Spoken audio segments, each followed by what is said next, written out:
in this particular cul-de-sac, I've personally had one of the listings on this home that, after being on the market for a year, we couldn't sell it. We couldn't find a price at which someone would buy the home.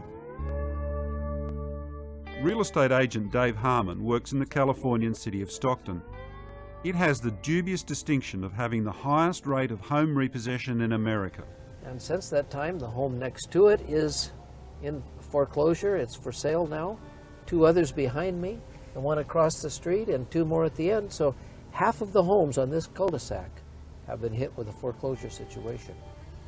Now the bad news is that the half that haven't been hit yet will be in the near future.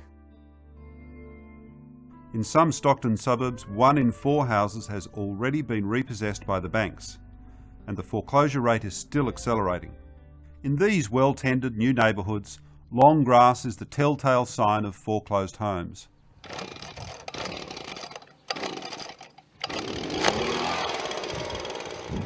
But there are also foreclosures lurking behind some of the neat facades. What you doing here? We're coming maid service and cutting the lawns, working for the banks. Okay. We're just keeping up the places for them and everything. We just come once a month, twice a month, weekly, depends on what the schedule is. Many of these places around? Yes, there is. There's plenty of them all over the place. Yeah. Yeah, there are a lot of foreclosures. These are mostly all foreclosures. Some houses in these areas have dropped 60% of their value.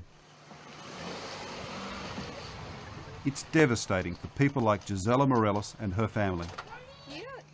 Hi, Sonia. Hi. They've already had to move out. This visit is a chance for the kids to catch up with their friends. If you want to go to say hi to Crystal, you can, and then later, when I come back, you can play with Sonia. At the peak of the boom, their house was worth $450,000. It's now on the market for $230,000.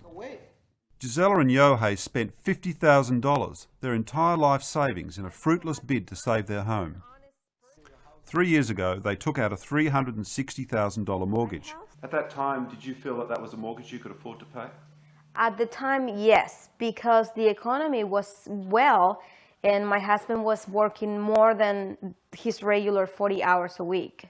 So at the time, we did have the money to make the payments. Yohei's work in the construction industry dried up just as their repayments changed to the variable rate and went up nearly 50%. We started looking into refinancing with, first of all, with the bank that had our loan. Then we looked with other banks, and at the time, the real estate was going down, and we got turned down by 3 or 4 different banks. After we tried, there was no way that we could pay $5,000 a month for the house. Rob Marshall is a traffic controller. Along with his wife Amber, they borrowed even more than the $257,000 needed to buy this house. Now, just 8 months later, the economic downturn has caught up with them. Why are you selling your house? Loss of job and relocation.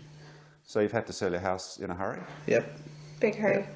Talk about issues of abandonment. I mean, it's like, you know, leaving your children. I mean, I'm walking away from something that's meant so much to me, you know.